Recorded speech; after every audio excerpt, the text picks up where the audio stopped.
Finally কলম্বিয়াকে হারিয়ে Copa America cup জিতে নিল আর্জেন্টিনা। তো আজকে আমার কমেন্ট বক্সে শুধু আর্জেন্টিনার লেখাটা দেখতে চাই। কি পারবেন না আর্জেন্টিনার সাপোর্টাররা?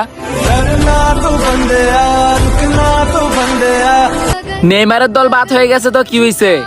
নেইমারের বন্ধুর দল তো ফাইনাল উঠছে। আর শুনলাম এটা ডিমারিয়ার নাকি লাস্ট ম্যাচ। তো দোয়া রইল এবারে কাপটা যেন আর্জেন্টিনার হাতে ওঠে।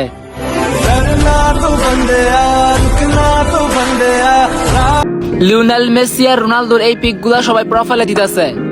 নেইমার ফ্যানরাই পারলো না এই পিকটা প্রোফাইলে দিতে। মনে মনে আজো কেন যে ছন্দ সাজায় তো। যাদের নাম এম দিয়া শুরু তাদের একটা কথাই বলতে চাই, ম্যাও।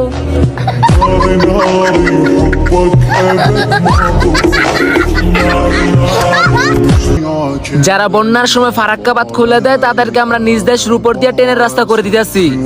আমার কথা শুনতে খারাপ লাগলে মাফ করে দিবেন। আমরা খাল কেটে কুমির আনতাছি। আপনি একটু খোঁজ নিয়ে দেখেন, এই সিদ্ধান্তে দেশের কোনো মানুষে খুশি না।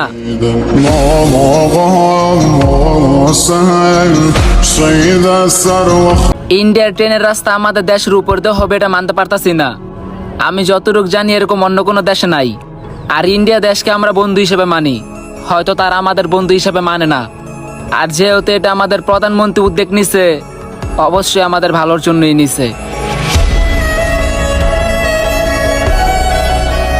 তোমাদের মনির ভাই কালকে আমাকে বলতেছে ওর চ্যানেলে 1 লাখ সাবস্ক্রাইবার হলে আমাকে ট্রিট দিবে। তো আমার ভালোবাসা মানুষ যারা আছো তারা এখন এই ইউটিউবে যা মনির হাসান লেখা সার্চ করে মনির ভাই চ্যানেলটা সাবস্ক্রাইব করে দাও, যেন আমি ট্রিটটা নিতে পারি।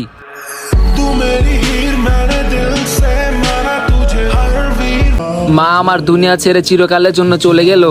একটা সন্তানের বুকে কতটা কষ্ট থাকলে এরকম পোস্ট করতে পারে? হ্যাঁ ভাই, আমি ফির ইমোশন ফিরোজ ভাইয়ের কথাই বলতাছি। কালকে ওনার মায়ের দুনিয়া ছেড়ে চলে গেছে।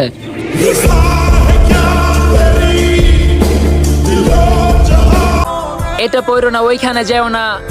এটা করার আগে আমাকে একবার বলতে পারতা। আমার জান, এরকম ছেলে সবার কপালে থাকে না।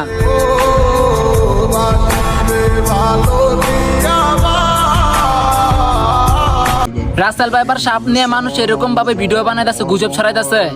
মনে হয় রাসেল ভাইপার সাপ তাদের ঘরের ভিতরে ঢুকে গেছে। আরে ভাই, এই সাপের থেকে শতগুণে বিষাক্ত সাপ হয়েছে কবরের সাপ। এটা নিয়ে তো কেউ ভিডিও বানাইলেন না। আর এই সাপ নিয়ে তো গুজব ছড়াইতেছেন আপনারা। তো যাই হোক, এই ভিডিওটা সবাই শেয়ার করে দিবেন, যেন রাসেল ভাইপার সাপকে ভয় না পেয়ে কবরের সাপকে সবাই ভয় পায়।